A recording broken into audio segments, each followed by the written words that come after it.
അപ്പം നമ്മുടെ മാങ്കറ ഫാമിൻ്റെ ബോട്ടിങ്ങും വിശേഷങ്ങളൊക്കെ ഞാൻ പറഞ്ഞല്ലോ. ബോട്ടിങ്ങൊക്കെ മാത്രമല്ല കേട്ടോ, ഇവിടെ പിന്നെ വേറെ എന്താ പറയുക, ചെമ്മീനൊക്കെ ഇല്ലേ, മീൻ വളർത്തുന്ന ഇതൊക്കെ ഉണ്ട്. അവിടേക്കൊന്നും നമുക്ക് പ്രവേശനമില്ല. നമുക്ക് ജസ്റ്റ് അത് അവിടെ വരുമ്പോൾ കാണാമെന്ന് മാത്രമേ ഉള്ളൂ കേട്ടോ. അപ്പോൾ ബോട്ടിങ് ഞങ്ങളുടെ ഏകദേശം കഴിയാറായി. 2 റൗണ്ട് ഞങ്ങളിങ്ങനെ ബോട്ടിങ് ചെയ്തു കേട്ടോ. ഇവരങ്ങനെ പ്രത്യേകിച്ചൊരു ടൈം പറയുന്നില്ല നമ്മുടെ അടുത്ത്. ഒരു 10-20 മിനിറ്റൊക്കെ നമുക്ക് കിട്ടും. നമുക്ക് നമ്മുടെ ഇഷ്ടത്തിനനുസരിച്ച് നമുക്ക് ഈ ബോട്ടിൽ പോവാം കേട്ടോ. അങ്ങനെ ഇന്ന ടൈമിൽ കഴിഞ്ഞ് വരണം എന്നോ അങ്ങനെ ഒന്നും നമ്മുടെ അടുത്ത് ഇവർ പറഞ്ഞിട്ടില്ല കേട്ടോ.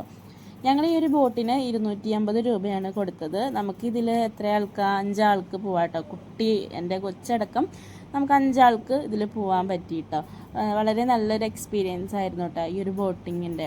അതുമാത്രമല്ല, ഞാൻ വേറൊരു ഫാമിൽ പോയിട്ട് അവിടുത്തെ ഒരു ബോട്ടിങ് ചെയ്തതിനേക്കാൾ കുറച്ചുകൂടി എനിക്ക് തോന്നുന്നു ഇവിടുത്തെ ഒരു ബോട്ടിങ് കുറേ സ്പേസ് ഉണ്ട്. നമുക്ക് കുറച്ചധികം സ്ഥലത്ത് ഇങ്ങനെ നമുക്കിങ്ങനെ ഈ ഒരു ബോട്ടിങ് ചെയ്യാം കേട്ടോ. ബോട്ടിങ് ചെയ്യുന്നതിനോടൊപ്പം തന്നെ വളരെ മനോഹരമായ കാഴ്ചയായിരുന്നു കേട്ടോ. ഈ ഒരു സൺസെറ്റും ആ ഒരു സൂര്യനും ആ ഒരു കാലാവസ്ഥയും ഒക്കെ എല്ലാം കൂടി വളരെ നല്ലൊരു എക്സ്പീരിയൻസ് ആയിരുന്നു കേട്ടോ. അപ്പോൾ ആദ്യമൊക്കെ എനിക്കിങ്ങനെ ബോട്ടിങ് ചെയ്യുമ്പോൾ സത്യത്തിൽ ഭയങ്കര പേടിയായിരുന്നു. പക്ഷേ ഇവിടെ വന്നിട്ട് എനിക്ക് അങ്ങനെ അധികം പേടി തോന്നിയില്ല. അതിൻ്റെ മെയിൻ കാരണം എന്ന് പറഞ്ഞാൽ കൊച്ചിനെ നോക്കാൻ ആളുള്ളതുകൊണ്ട് എനിക്ക് അങ്ങനെ അധികം പേടിയും തോന്നിയിട്ടില്ല കേട്ടോ. അപ്പം മൊത്തത്തിൽ നമുക്ക് കണ്ടതുപോലെ വഞ്ചിയും അങ്ങനെ എന്താ പറയുക, നമ്മുടെ ഇഷ്ടത്തിന് നമുക്ക് ഏത് വേണേലും ഇവിടെ വന്നിട്ട് സെലക്ട് ചെയ്യാം കേട്ടോ. പലതിനും പല റേറ്റാണ് കേട്ടോ. 100 മുതൽ 200, 250 അങ്ങനെ പല റേറ്റിൽ നമുക്ക്. പിന്നെ ഇവിടെ അധികം താഴ്ചയില്ല എന്നാണ് കേട്ടോ ഞാൻ അറിഞ്ഞത്.